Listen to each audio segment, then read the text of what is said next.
Nos planos e nos decretos de Deus, quando Ele cria o homem, Ele dá ao homem a liderança e o governo das coisas.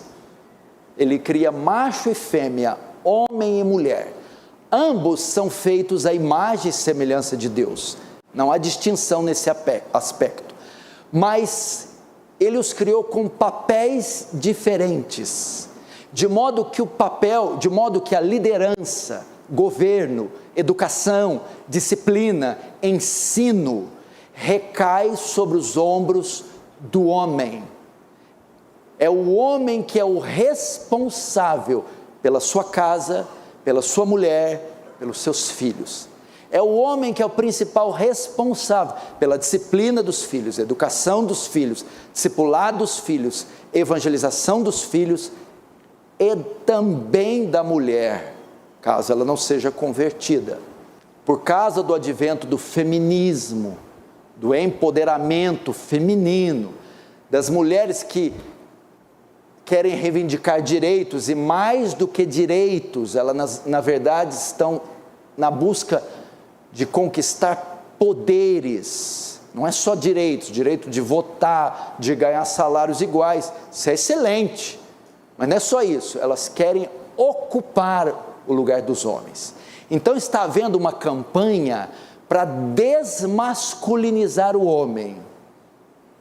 Você quer ver uma coisa? Vê os últimos filmes de Hollywood e os últimos desenhos. Tenta notar. Eu vou falar, você vai lembrar. Pode ser qualquer filme. De guerra, de vingadores, de aventura, drama. Quando vai filmar assim, quando vai filmar aleatoriamente uma família almoçando? O filme é guerra ou é espacial, mas vai passar a família ali aleatoriamente. Aí está a mãe, o cachorro, o jardim, aí chega o pai. Tenta ver como eles ilustram a figura. É uma figura patética, é um paspalhão, um imbecil, que não sabe nada, que está tomando rasteira do filho, que a mulher está mandando ele calar a boca, e ela está lá toda com salto, bem vestida, dirigindo o carro, e ele está lá, não sabe de nada. Estão ilustrando o homem sim, uma figura patética, uma figura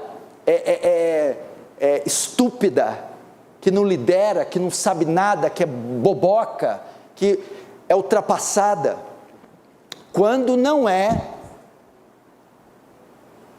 afeminada, efeminada.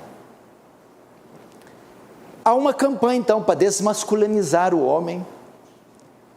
Há uma campanha para efeminar o homem, tirar a voz ativa dele da sociedade, tirar a liderança dele. Pode ver que a maioria dos homens estão deslocados. Mercado de trabalho disputadíssimo com as mulheres, e as mulheres cada vez alcançam mais o mercado de trabalho e cargos melhores. Diplomas ou vestibulares, mulheres cada vez têm diplomas melhores e preenchem mais vagas nas universidades. Então, salários melhores, notas melhores, ocupam melhores vagas, melhores empregos, estão avançando. E aí você vê a decadência, aí isso vai entrando também na família e até na igreja. Nesse sentido, os homens não podem ficar quietos e parados. Eles têm que redescobrir sua posição na sociedade, no Estado, no reino de Deus e na igreja. Eles não podem de maneira nenhuma se omitir do seu chamado. E está havendo o quê? Uma corrupção terrível na sociedade, ela está caindo, ela está vindo abaixo. E por que ela está vindo abaixo? Porque a família está sofrendo um ataque fulminante, como nunca sofreu. E a família também está indo abaixo. como ela é a principal célula da sociedade, da igreja, do Estado, ela é a última barreira a cair. Se ela cai, cai tudo. Se ela cai, se ela se corrompe, é a metástase, é o pâncreas, já era, não tem mais volta. E por que a família está caindo? Porque o principal componente dela está sendo afetado, o líder dela, o cabeça dela, o homem. Então o ataque contra os homens, violento contra os homens, nessa reação em cadeia, ataca o homem, corrompe a família, corrompe o Estado, corrompe a nação, corrompe a igreja. E o plano tem dado muito certo. Até a maneira com que nós educamos nossos filhos homens. Hoje, pais educam mulheres, pais educam filhas igual homens e filhos igual meninas. Aí o menino chega a 12, 13 anos, ela é tão frágil, ele não aprendeu. Papai, eu amarrei certo o meu cadarço. Ai, meu irmão, não fala isso para mim não. Nós estamos perdendo o tino. Temos que educar meninos homens para serem homens, machos, líderes, e meninas introduzi-las no ofício feminino, vestir a menina como menina, ensinar ofícios de mulher para ela, ofícios do lar, ofícios como respeitar o marido, como cuidar de uma casa. Claro que ninguém está privando a mulher de se qualificar, pelo amor de Deus. Estamos perdendo isso. Eu mesmo me pego protegendo meus filhos demais. Meu Deus, eu não tinha nada disso. Peguei os dois, já faço isso há 3 anos. Dei o cartão para ele. Você vai lá no supermercado Tchãozinho, vai comprar 4 tomates bem maduros para mim. Ok? Você vai lá, você vai escolher, vai pesar e vai passar no caixa e pagar no débito. Vai lá! Hora que abre o portão e fecha e sai, Pai Celestial. Na minha casa tem câmera. Eu fiquei olhando aquela câmera, aí vai passando 10 minutos, Senhor Jesus, mas eu tenho que arriscar, meu Pai. Hora que aponta a cabecinha,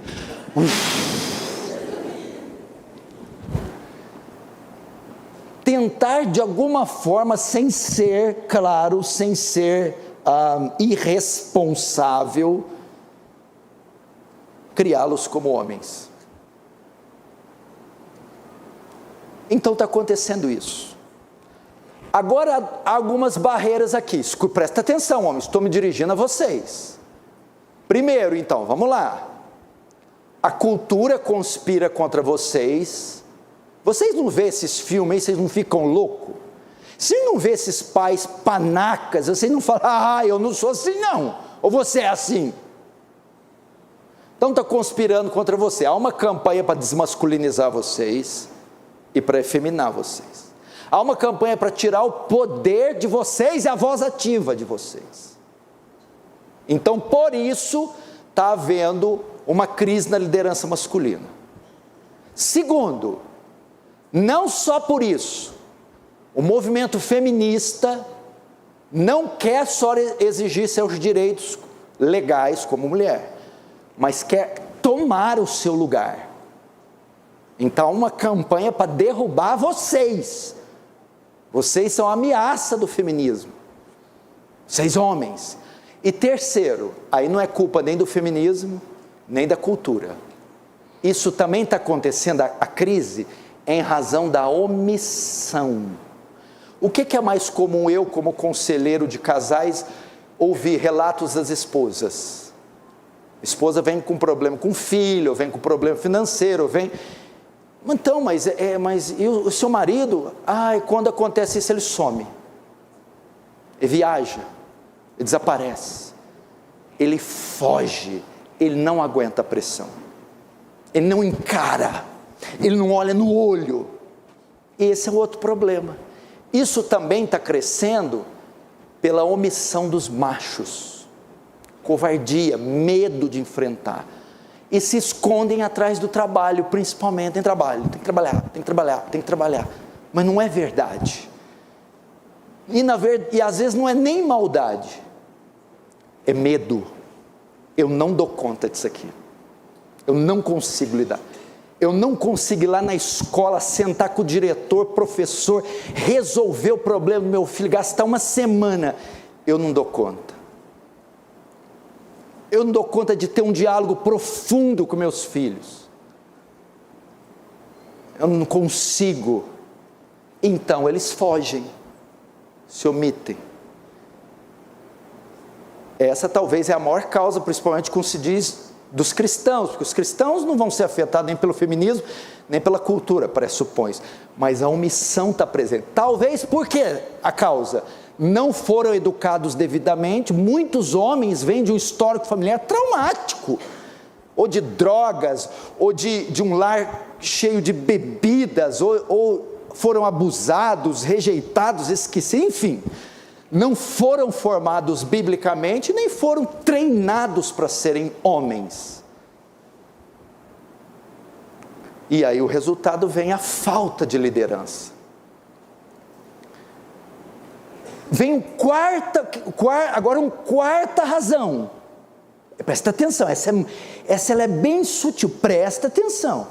Por que está vendo isso? Maridos que são casados com mulheres manipuladoras, e elas com uma perspicácia e sutileza vão tolindo a liderança deles sem ele perceber. Simpática, educadamente, sorrateiramente, ele nem percebe, mas quem está mandando na casa é ela que está dirigindo, coordenando, governando, manipulando. Eu vou dar um exemplo que é um exemplo de uma mulher muito, muito ruim na Bíblia, mas o que ela fazia era sutil. Jezabel. Acabe veio da linhagem dos reis de Israel. Acabe era judeu, israelita. E ele promove o culto a Baal. Baal era um deus cananeu, pagão. Por quê? Porque ele se casou com Jezabel, que era cananeia. Jezabel influenciou a religião do marido. Acabe cultuava conforme Jezabel determinava. Olha só, tem homens que a vida espiritual é regida pelas mulheres. Manipulava. Quando Nabote está fazendo negócio com Acabe a respeito de uma vinha, é compra e venda de uma vinha, uma terra. Jezabel interfere e ela manipula para o negócio ser feito do jeito que ela quer. Mulheres que influenciam nos seus negócios, como você lida com dinheiro, como toma decisões financeiras, profissionais, que metem o bedelho na sua empresa, no seu salário, no seu ordenado, como você conduz. Jezabel era assim. Jezabel que ordenou a perseguição e a morte de Elias. O papo era de Elias com Acabe. Talvez Acabe não desejaria matar Elias, porque reconhecia que ele era um profeta. Jezabel interferia nos relacionamentos interpessoais de Acabe. Esse eu não gosto, você também não vai gostar. Esse eu não quero, você também não vai querer. Isso é uma maneira de ter crise na liderança masculina. As esposas que manipulam. Na verdade, quem aperta o botão é o marido. Quem paga a conta é o marido. Quem dirige o carro é o marido. Quem faz, tudo é o marido. Mas influenciado por ela, por trás. Na verdade, é assim, ó. O que é manipular? Essa palavra vem do marionete. Não tem aquele mascote mexendo a mãozinha? Ele está mexendo a mão, mas por trás está o ventrílogo. Ele está apertando, mas ele está recebendo o comando dela. Mas qual que é o problema disso? Que ela está governando a casa, governando os filhos, governando os negócios. O que tem? O governo não foi dado a ela, foi dado a você. Então está havendo ali uma inversão de valores nesse sentido. E as coisas podem não estar indo bem na sua casa, na sua família, por causa disso. Sem perceber, você está sendo manipulado e você não manda é nada.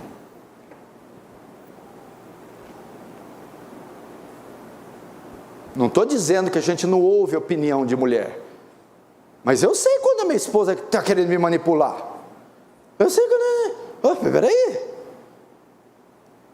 Marido, não se preocupe, se você é grande ou pequeno, forte ou fraco, negro ou branco, se você é novo convertido ou ancião, não importa, se você é homem, Deus investiu você de autoridade, a palavra final é sua. Deus investiu, Ele te deu uma posição dentro da tua casa, não abra mão dela. Ele te investiu de autoridade. Ele te deu estímulos, impulsos, que Ele não deu à sua mulher. Ele deu a você perspicácia. Sabe quando você tem um instinto e diz, não, nem você sabe por que não, mas veio aquele instinto, Deus te deu isso aí, é não, e pronto, acabou. Não seja manipulado.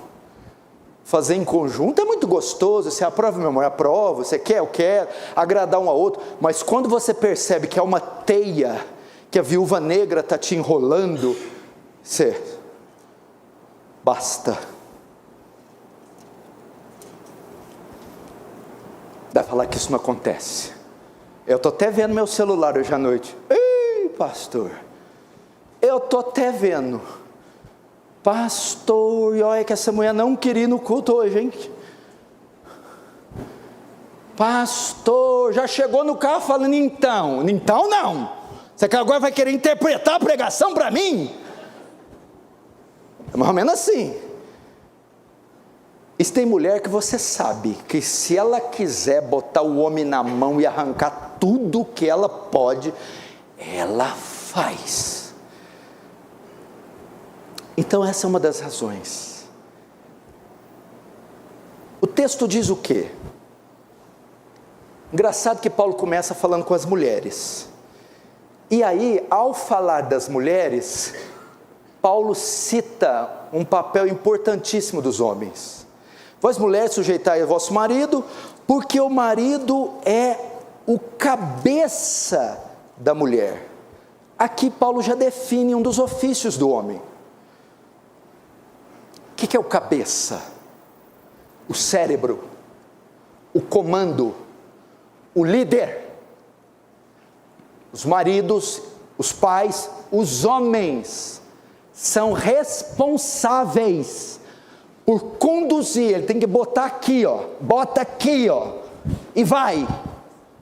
Governa, lidera, tome decisões, dê ordem, confia obrigações, imponha regras, ensine, se sacrifique, se doe. É ele que vai levando a família.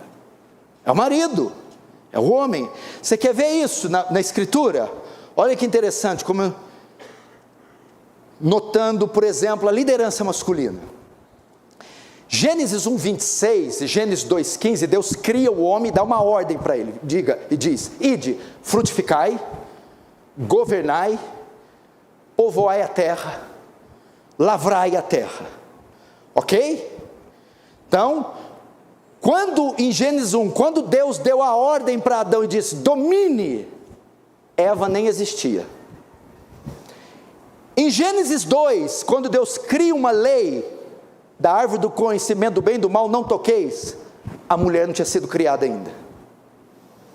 Em Gênesis 3:6, A mulher, quando desobedece e come do fruto, não acontece nada. O homem, quando come, descobrem que estão nus, o pecado entra na terra. Em Gênesis 3:9, quando eles pecam, Deus não se dirige à mulher, mas dirige ao Adão. Adão, onde estás? Em Gênesis 3:17, ele lança maldição sobre eles. Sobre a mulher, é só sobre ela, com dores dará a luz. Sobre o homem, é sobre ele e sobre a terra, maldita será a terra por tua causa. Com isso está mostrando o quê?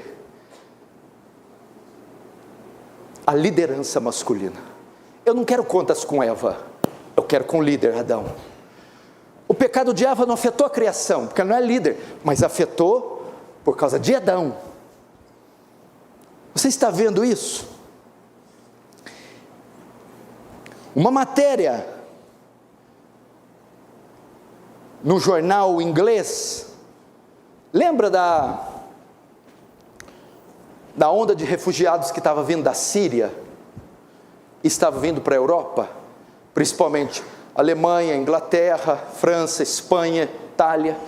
No meio desses refugiados havia muçulmanos infiltrados, estavam povoando a Europa, e uma onda de terror começou a ter na Europa, abusos de mulheres, assaltos, roubos e violências sexuais. Então essas mulheres saem para protestar na Europa, principalmente na Inglaterra, e todo mundo fica assim perguntando, mas esse protesto é contra os muçulmanos?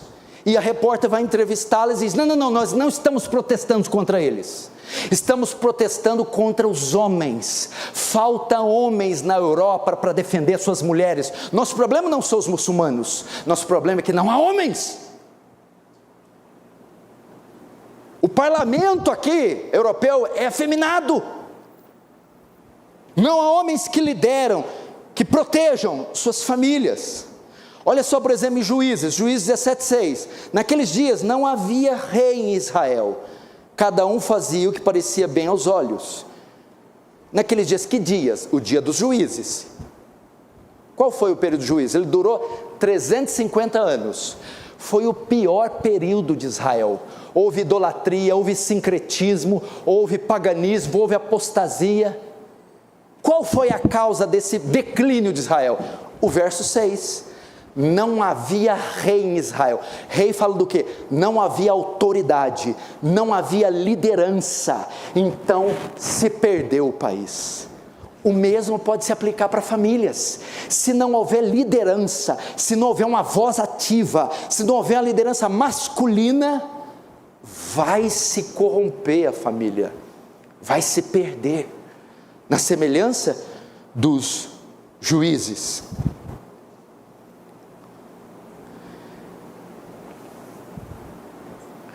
E eu quero, homens, que vocês se ergam e ocupem a posição honrosa de vocês, como machos alfa, como líderes das mulheres e dos filhos, para nós nos protegermos desse ataque, para nós salvarmos essa geração, a igreja de Cristo, nossos filhos, nossas esposas, essa sociedade perdida. Precisa de homens que resolvam.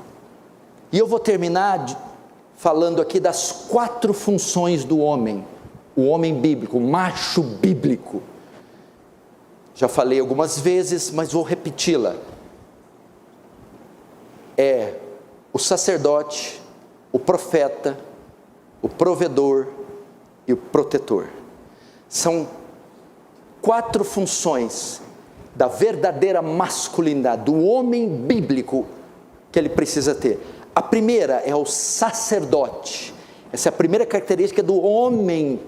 Se é homem, tem que ter isso. Ele é o sacerdote. Qual era a função do sacerdote no Antigo Testamento? Era aquele que representava o povo diante de Deus. É aquele que pegava as causas do povo de Israel, os pecados do povo, e ia diante de Deus e apresentava, era o intercessor, o mediador.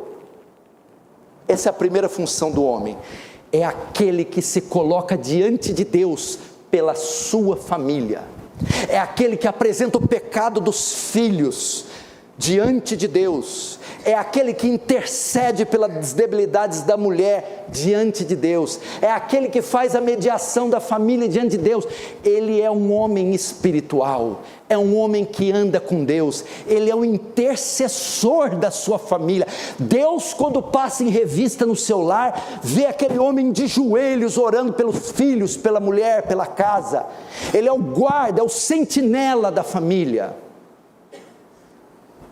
É um homem espiritual, um homem que vê as debilidades de um filho, vai diante de Deus e chora, Senhor, vê as debilidades de outro e vai diante de Deus e apresenta. É um que vê a debilidade da esposa, vai e apresenta, vê os pecados e confessa eles diante de Deus. Ele vai, ele pega as causas da família, as debilidades, os alvos da família, as fraquezas, os objetivos da família, e os coloca diante de Deus. Ele representa a família diante de Deus.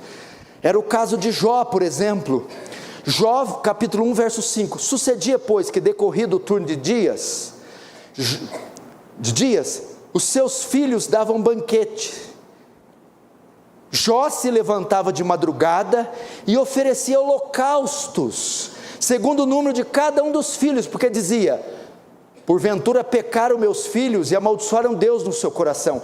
Assim fazia Jó continuamente. O que ele fazia continuamente?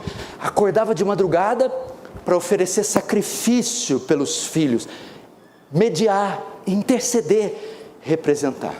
Segundo papel do homem, ele é o profeta. Se o sacerdote representava, ia diante do povo, pegava as necessidades do povo e levava para Deus, o sacerdote é o contrário.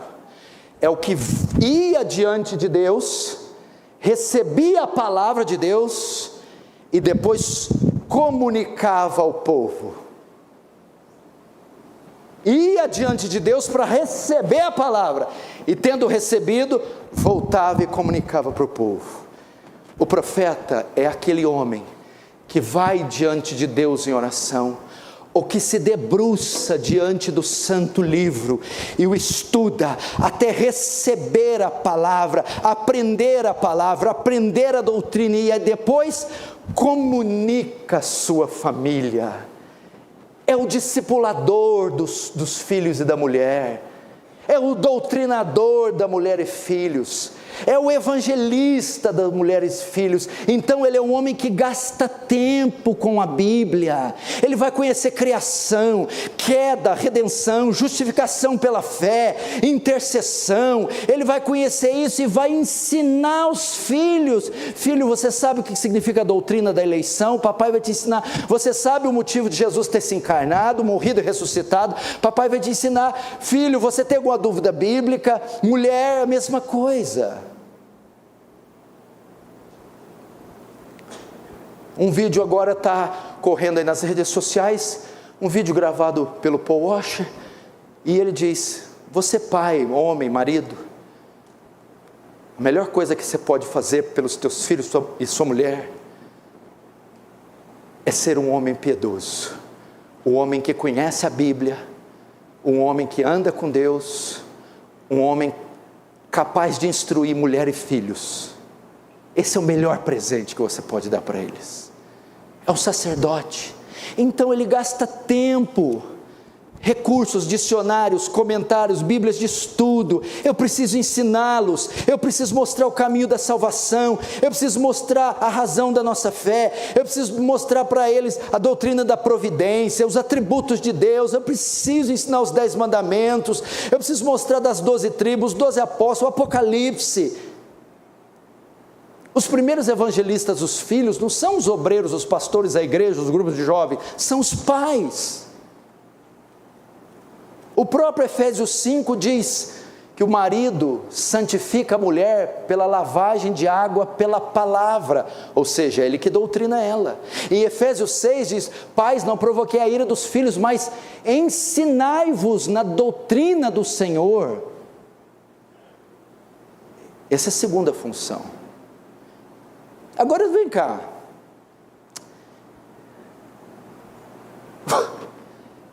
você terceirizaria algo assim?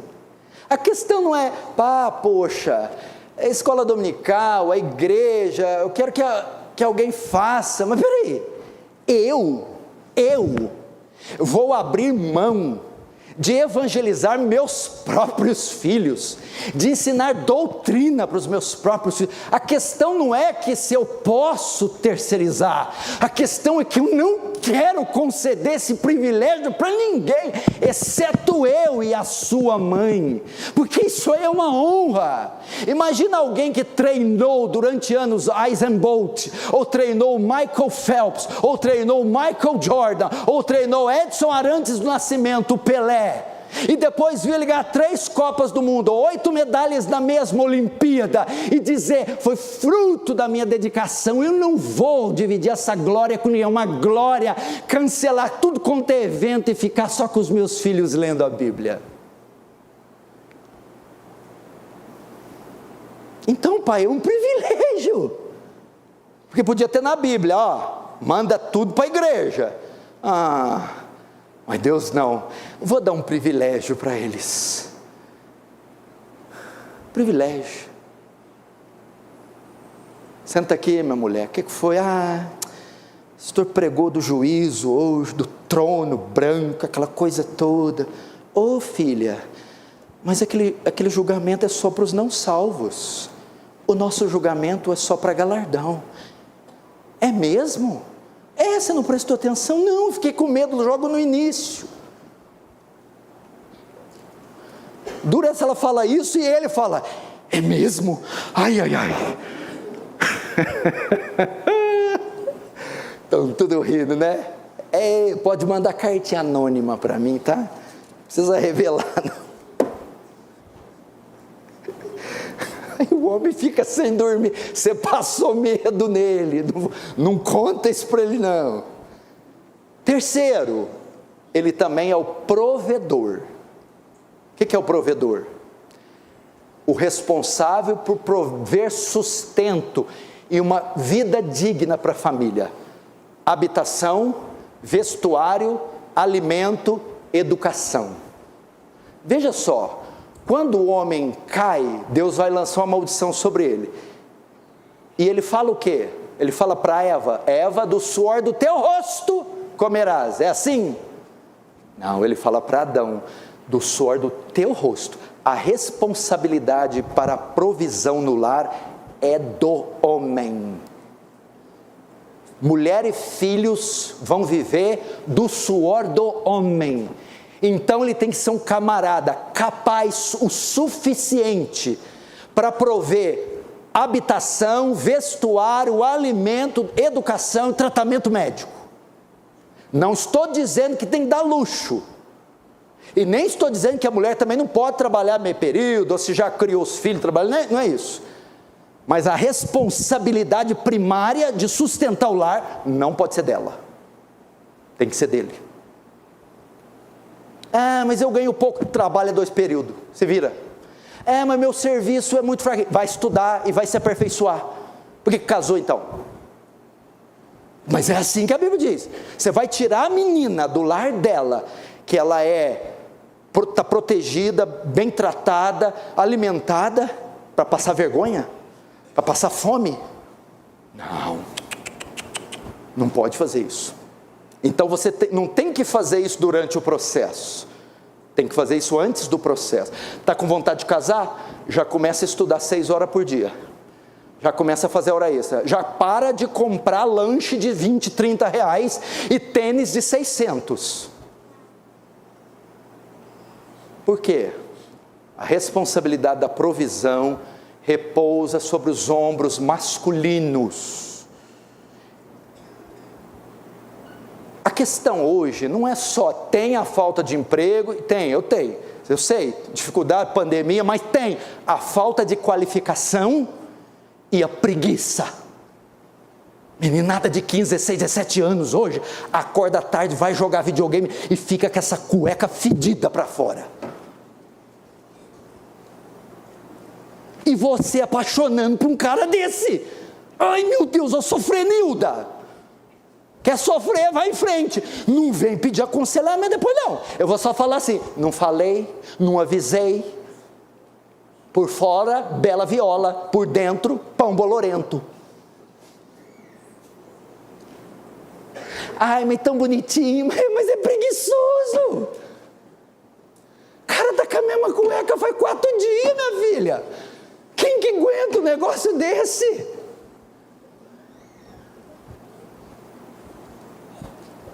Se você vê onde ele limpa a caca do nariz, você não casa com ele não, te garanto. Escolhe um homem fino, educado, polido, santo, bíblico, minha filha. Quarto, protetor. O que é o protetor? Quarta função do homem. É aquele que se coloca entre a sua família e o perigo que ameaça. Esse é o protetor. Aqui está a família e aqui está o perigo que ameaça. É ele que se coloca no meio. Seja esse perigo espiritual ou natural. Quem que é o protetor? É o sentinela do lar. É o homem que sai em defesa de mulheres e filhos. É o homem que quando a filha está sendo assediada na escola, é ele que vai lá resolver.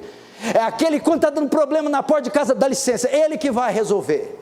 É aquele que quando é físico e espiritual, está tendo um assédio espiritual no seu lar, é ele que vai em oração e jejum enfrentar essas potestades e dizer, aqui não, Satanás, no meu lar não. É esse. Ele se coloca entre o perigo, ameaça, física ou espiritual, que se coloca diante da sua família. Ele que sai em defesa. É Samar no campo de lentilhas, lembra? Se colocou no campo para defender o campo e não saiu de lá. O campo de lentilhas é sua família. Você é o Samar que se coloca lá e fala, custe o que custar, mulher e filhos não serão tocados. Portanto, queridos irmãos,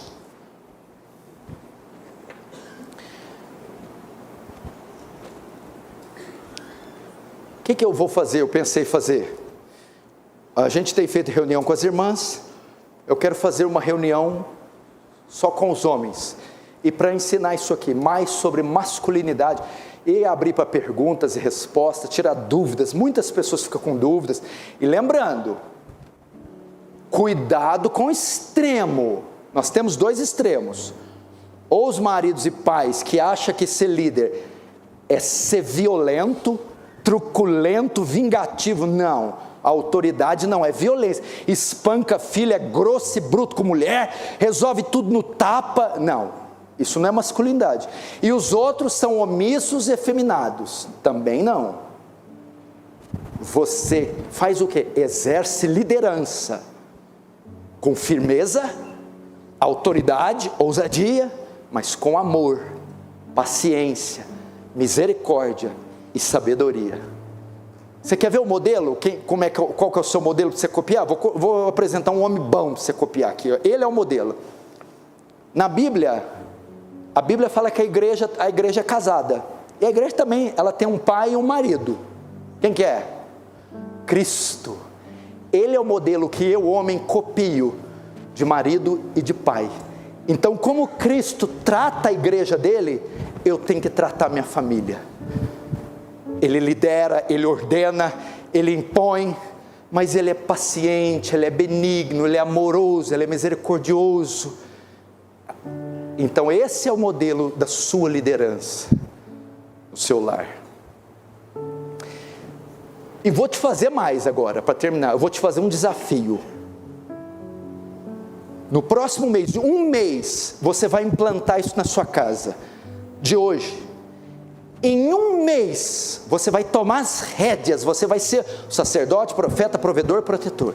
Não vai mais ser manipulado, vai interceder, vai tentar estar presente. Em um mês, você não tem ideia o que vai acontecer na tua casa.